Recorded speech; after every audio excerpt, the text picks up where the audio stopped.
do you do when the thing that you didn't ask for happens in your life in the shifting seasons? I don't care how good you are, I don't care how talented you are. There are some times when things aren't going to go right, and you have to deal with it. You can find yourself stressed out. You can find yourself depressed, mentally fragile because of the experiences, the turbulence that you have gone through. You can experience enough pain in life that it can clobber you to the ground, and you believe you can't do it. You believe that this is it for you. No, it's not. What if you told people the story of, hey, I had a fucked up life, but I don't want to tell you that. I'm going to tell you what I'm going to do next, and I'm going to go out and do it. That is what self-development is about. That is what peak performance is about. That is what breaking through self-limiting beliefs is about, is rewriting the story. Because as long as you have breath in your lungs, as long as your heart is beating, as long as you have consciousness in your mind, you can go and rewrite the story of how your life ends. Setbacks will happen. When they do, it's okay to cry, but eventually you have to get over it and move on. It is good to be uncomfortable. I've never met anybody who was terribly creative or gifted or strong in leadership who was also comfortable. It's always those people who say, is there not a cause? Those exceptional people who are uncomfortable with the times and rise to the challenge because they refuse to allow the chaos around them to determine the conqueror within them. People who resist the toll to go down and stand fiercely in spite of opposition and say, I'm going to do it anyway. Forget all your problems. Everyone has the same problems. It's our solutions to those problems that make us different. Do you have the courage to get what you want? It takes courage to achieve your goals, man. It's easy to give up. It's easy to look at these people and make excuses as to why they can do what you can't. You have everything you need to achieve anything. Our great problem is not that we feel that we are powerless, but that deep down inside we feel that we are powerful beyond measure. It's an incredible thought. It's almost a scary thought, isn't it? But it's also true, because the powers that you have are extraordinary. Have faith like a child. Adults are too skeptical. You may not be able to do all you find out. You may not be able to do all you find out, but you should find out all you can do. See, you don't want to wind up at the end of your life and discover that you've lived only 1/10 of it. And the other 9/10 went down the drain. Be curious. Get excited like a child over your ability to make yourself do anything for change. The law of use. And it goes something like this. Whatever you don't use, you lose. Lack of use causes loss. You lose automatically when you quit. The same thing goes for all the human virtues. Ambition, unused, declines. Strong feelings, unused, diminish. It doesn't grow. Faith, unused, decreases. It's a law. Today unused is lost. A talent unused is lost. An ability unused is lost. So here's one of the key expressions of the evening. Take a new inventory of yourself. Starting tomorrow, new project. Take a new inventory and make sure that all of your talent and ability and mentality and ingenuity and vitality and strong feelings, faith, courage, make sure that all you've got's being used. Otherwise, you lose.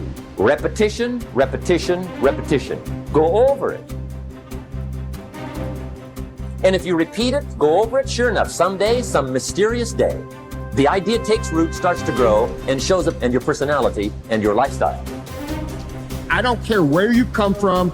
I don't care where you were raised. I don't care what color you are. I don't care what gender you are. I don't care about any of that If you invest in yourself consistently, if you do the work consistently, 1 + 1 is always going to equal 2. 10 years of motherfucking work is going to pay off. Dig deep. Take accountability for your goals, dreams, and aspirations. Ain't nobody gonna give you nothing. Ain't nobody gonna give you nothing you ain't working for. And the reason why some of you can't get to that next level, we don't have enough stuff in you to push you to get through some of the hell you gotta go through. That house ain't gonna get you through that hell. That car ain't gonna get you through that hell. You only go to another level when you're on this level and you eating out of trash cans and you say, enough is enough.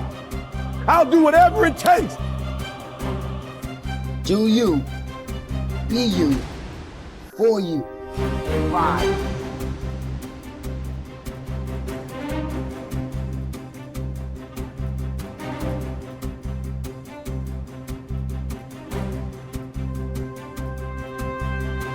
You should treat yourself like you're someone responsible for helping.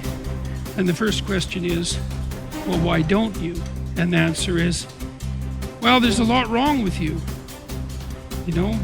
And it's hard to exercise enough love and care in a deep and non-naive way to care properly for something like that. It's an encouragement to assume, to act out the proposition that even if life is as difficult as it seems to be, and if you're as vulnerable and weak in a fundamental sense as you definitely are, and characterized by this terrible propensity for the infliction of voluntary suffering on yourself and others, and that destructive tendency, that there's still something within you that's so remarkable and so aligned with order and being in the proper manner that you can climb above that, let's say like Abel, and that you can make the proper sacrifices, and that you can set yourself right, and you can set your family right, and you can set the world right, and that the mere possibility that that might occur, that that might be within the realm of potential, means that you have a moral obligation to exercise the responsibility to take care of yourself as if you're something that matters. And that if you did that properly, it might turn out that what you did would matter, that it would matter to you, that it would be meaningful in the way that things that matter are meaningful, and that it would matter to everyone around you.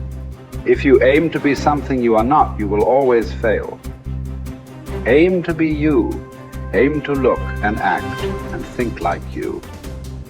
Aim to be the truest version of you. Embrace that you-ness. Endorse it. Love it. Work hard at it. And don't give a second thought when people mock it or ridicule it. Most gossip is envy in disguise. I believe that what we become depends on what our fathers teach us at odd moments, when they aren't trying to teach us. We are formed by little scraps of wisdom. Maturity is the ability to live fully and equally in multiple contexts. Most especially, the ability, despite our grief and losses, to courageously inhabit the past, the present, and the future all at once. The wisdom that comes from maturity is recognized through a disciplined refusal to choose between or isolate three powerful dynamics that form human identity. What has happened, what is happening now, and what is about to occur. Immaturity is shown by making false choices. Living only in the past, or only in the present, or only in the future, or even living only 2 out of the 3. Maturity is not a static arrived platform where life is viewed from a calm, untouched oasis of wisdom, but a living elemental frontier between what has happened, what is happening now, and the consequences of that past and present. First imagined and then lived into the waiting future. Maturity calls us to risk ourselves as much as immaturity, but for a bigger picture, a larger horizon, for a powerfully generous outward incarnation of our inward qualities, and not for gains that make us smaller, even in the winning. People say that what we're all seeking is a meaningful life. I don't think that's what we're really seeking. I think that what we're seeking is an experience of being alive, so that our life experiences on the purely physical plane will have resonances with our own innermost being and reality, so that we actually feel the rapture of being alive.